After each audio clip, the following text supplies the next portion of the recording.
Welcome and study with Tanzania Institute of Education.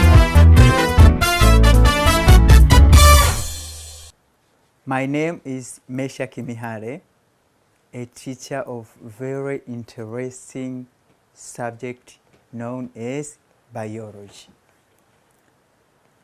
I am here to discuss with you on a very interesting topic of Form 2 known as transport of materials in living things.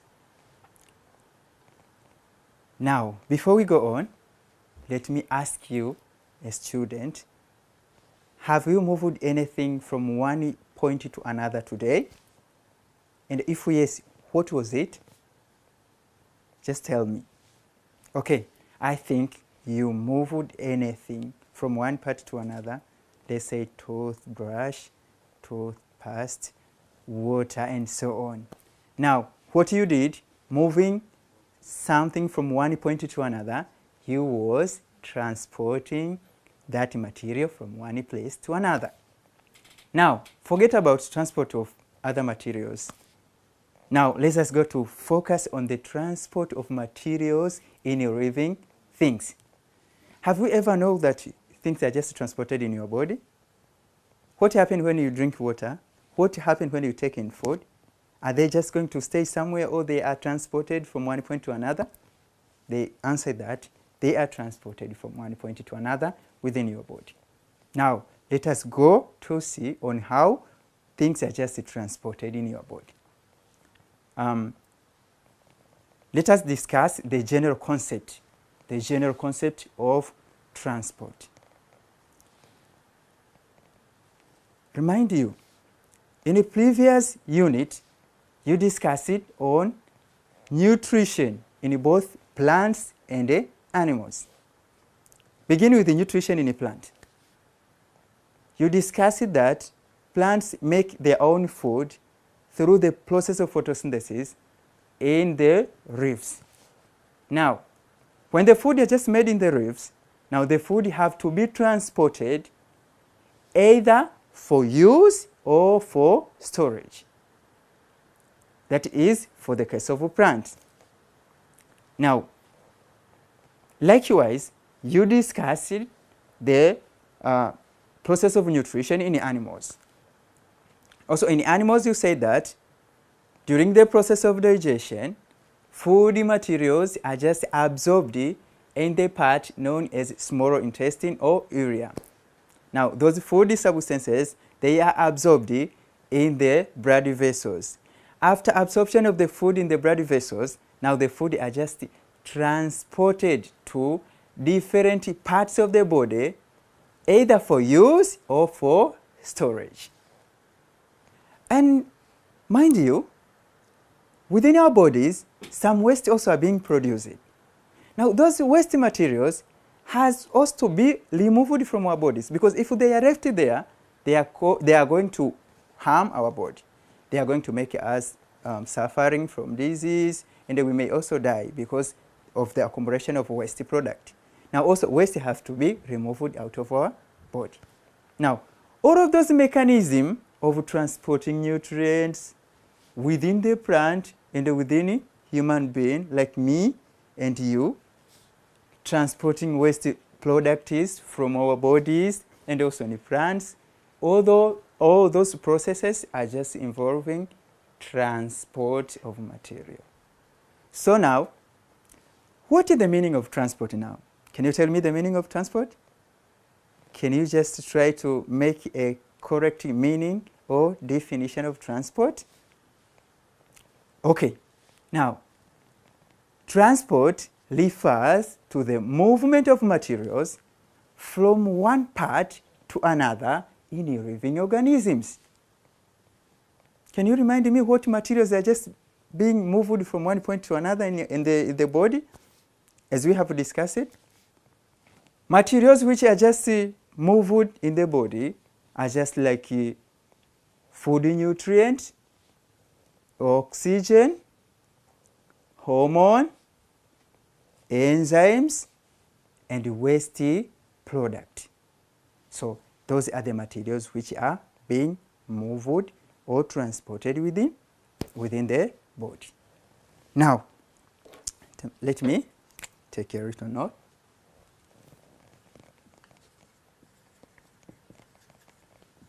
Now the meaning, transport refers to the movement of materials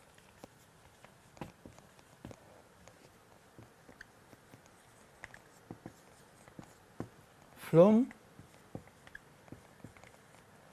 one part to another in living organisms like me and you. Now, and we said examples of materials. Examples of materials that are transported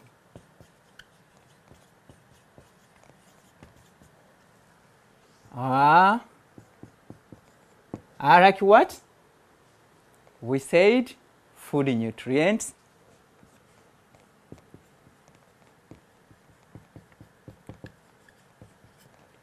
what else? Oxygen. What else? Hormone.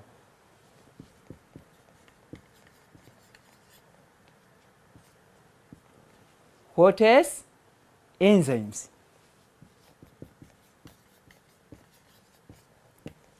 What else? Waste product.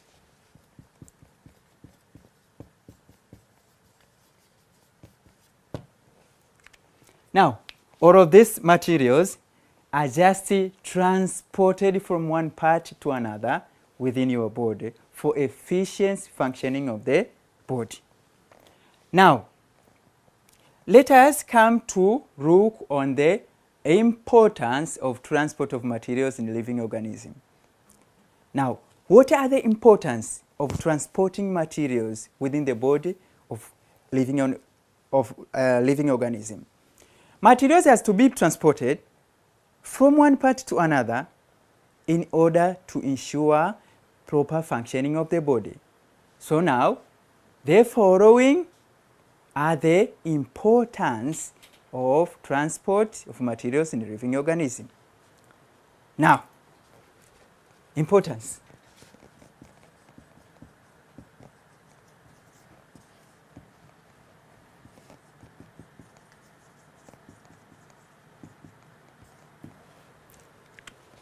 Now, just to think, what do you think are the importance of transporting materials in your body? Can you try to give me any importance of transporting materials into your body? Good. One of the importance of transporting materials in your body is to enable distribution of food and nutrients within all your body in the body series. So number one is just enable distribution of materials, food and nutrients in your body to all cells. So number one is enable transport and the distribution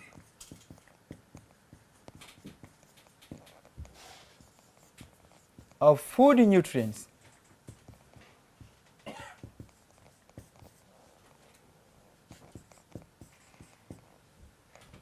in all body series. This is number one. So, transport enable transportation and the distribution of food and nutrients in all body series. From head to toe, because body series are just throughout the whole body. Each part of the body has got a body series. And all body series need food and nutrient and oxygen for the process of releasing energy, by the process known as respiration.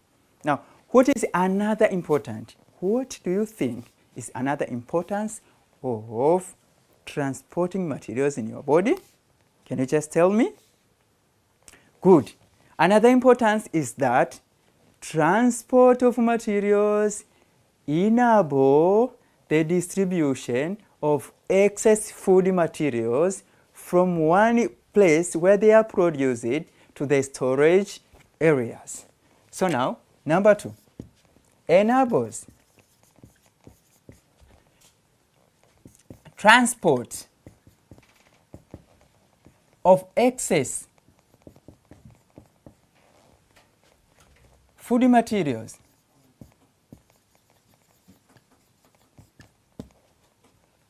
to the storage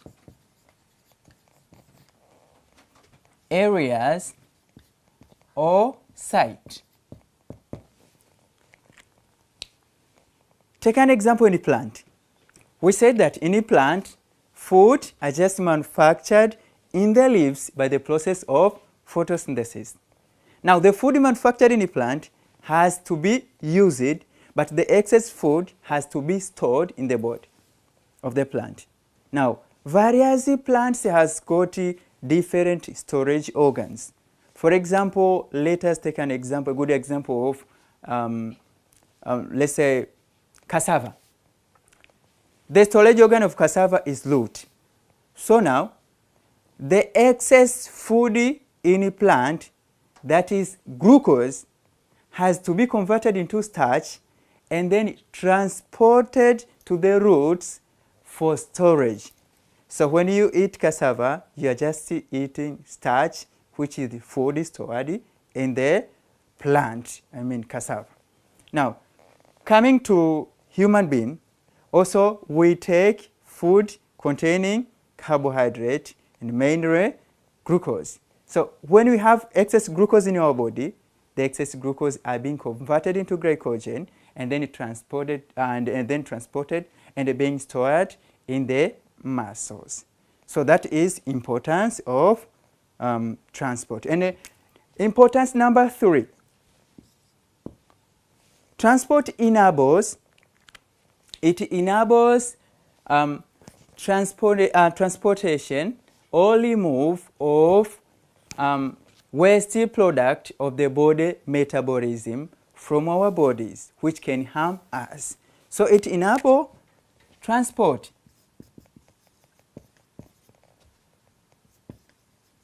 Enables transport of waste product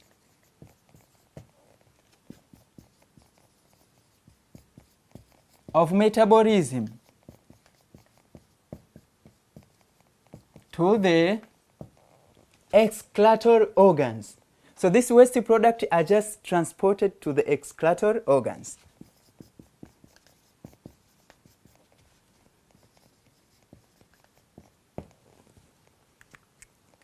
For example, we have carbon dioxide. Carbon dioxide is a waste product which is produced in our body during the process of respiration. Do you know where carbon dioxide is produced? Carbon dioxide is produced in our bodies, in our body cells after the process of respiration.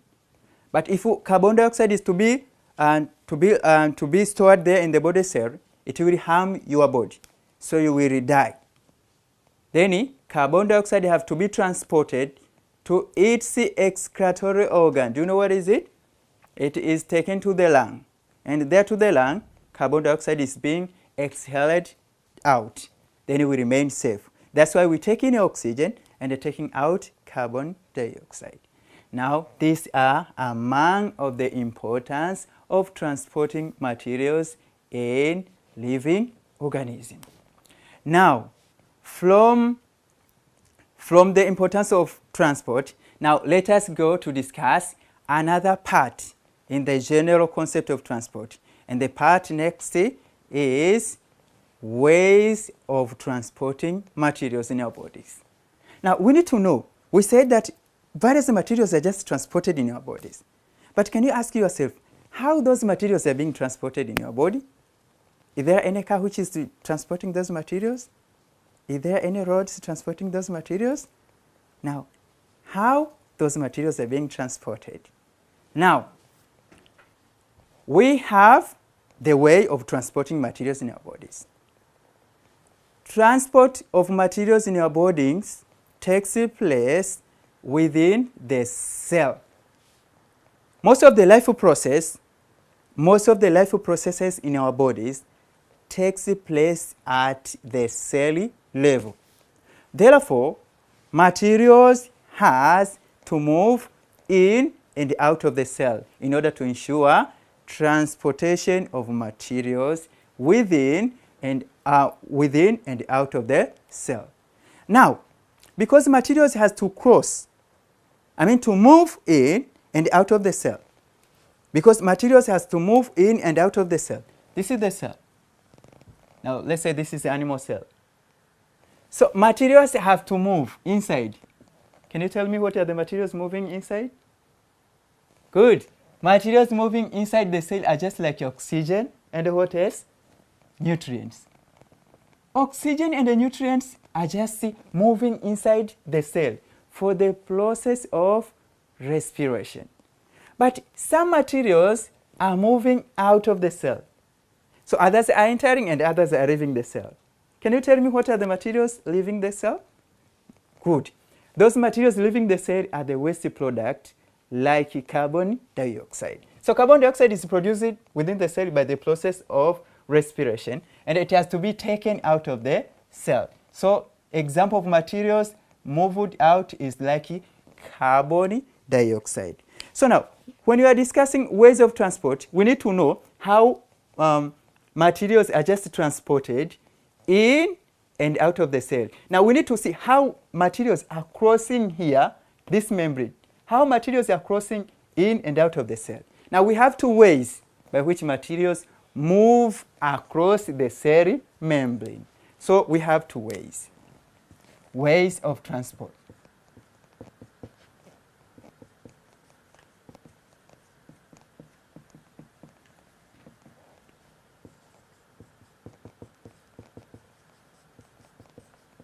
Or we may say types of transport. Types of transport. We have two types. We have two types or we have two ways.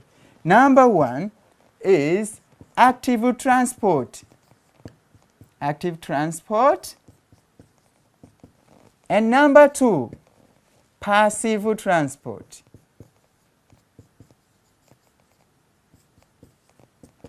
So materials move across the cell membrane by two mechanisms, whether active or passive.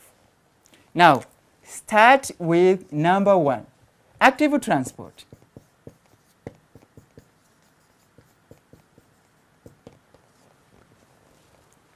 Now, when I say active, if someone tell you that be active, means that you have to be energetic. If someone tell you, hey, suppose you're just in the parade, and then someone tell you to be active, that means that you are required to be energetic and stay strong. So now, it is like our means of transport here. This is active transport. Now, active transport is that type of transport which use energy to move materials across the cell membrane.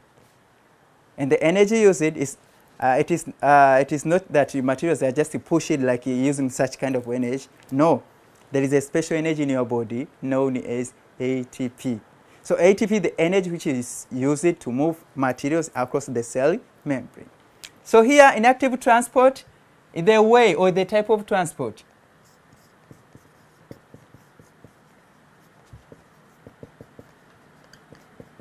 The type of transport whereby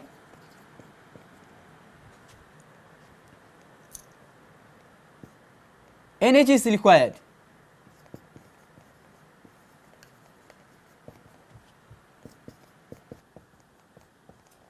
Across the cell membrane. Across the cell membrane. Another type is passive transport. That is type number two, passive transport.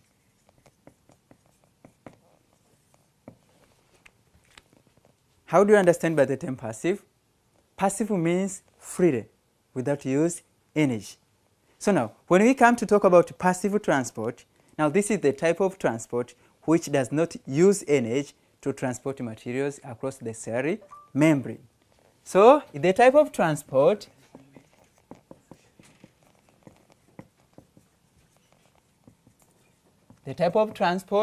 which does not require energy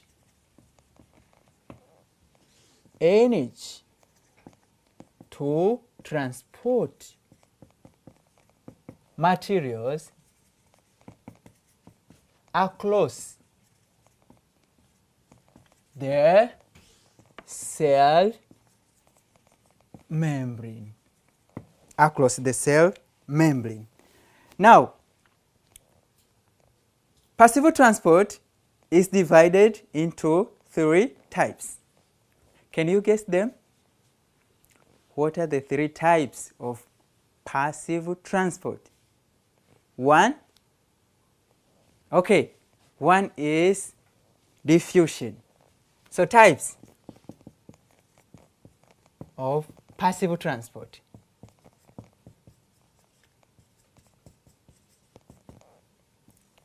Three types. 1 is diffusion. Another, osmosis. Another type is osmosis. Now, can you tell me the last type of passive transport? Good. That is mass flow. Mass flow. So, diffusion, osmosis, and mass flow are the 3 types of passive transport. Now, let us discuss just one among the 3. We are going to discuss all of them, but let us discuss only one in a brief. Number 1, diffusion. And what do you understand by the term diffusion, dear student? Have you seen any materials diffusing from one place to another? And if yes, what are they? Can you give me any example of diffusion? Have you observed anything diffusing in your environment? Now, talk of diffusion. Diffusion is just a type of passive transport whereby it involves movement of materials or movement of molecules from a region where they are concentrated to the region where they are less concentrated. In other way, diffusion is the movement of materials from a region where there is high concentration to a region where there is low concentration. That is diffusion. So let me write here for you. Diffusion.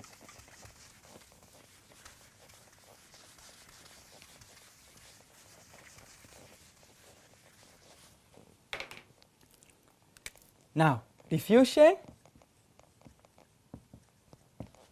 is the movement.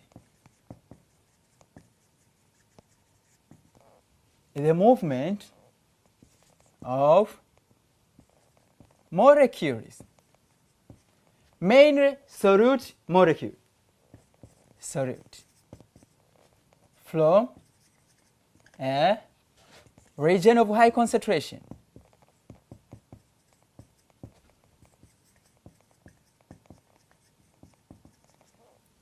to a region of low concentration.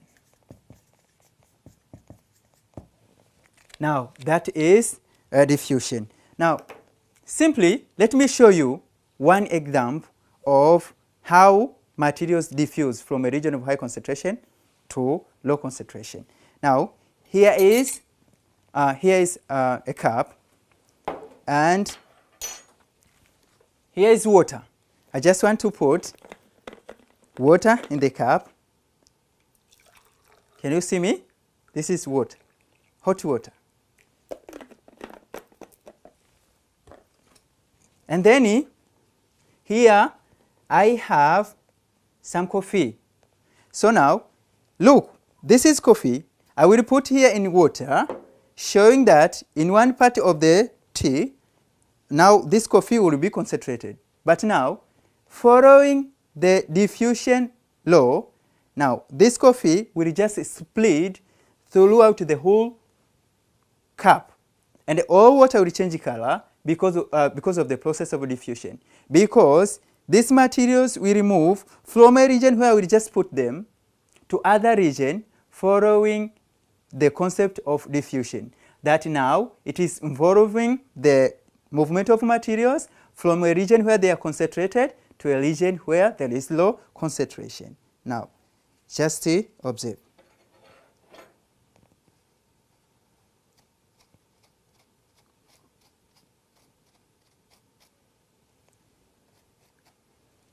Can you see?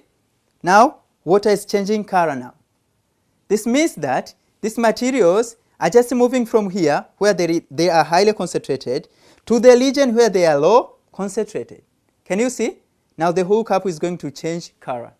Now this is what we call diffusion, that it is the movement of materials from, it is the movement of molecules from a region of high concentration, like here where I used to put them, to a region of low concentration.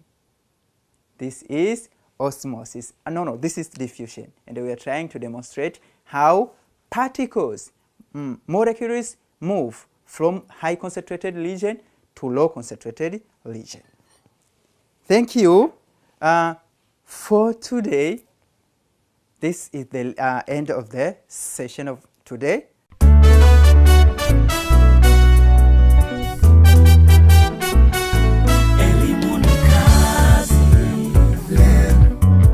Study, be educated,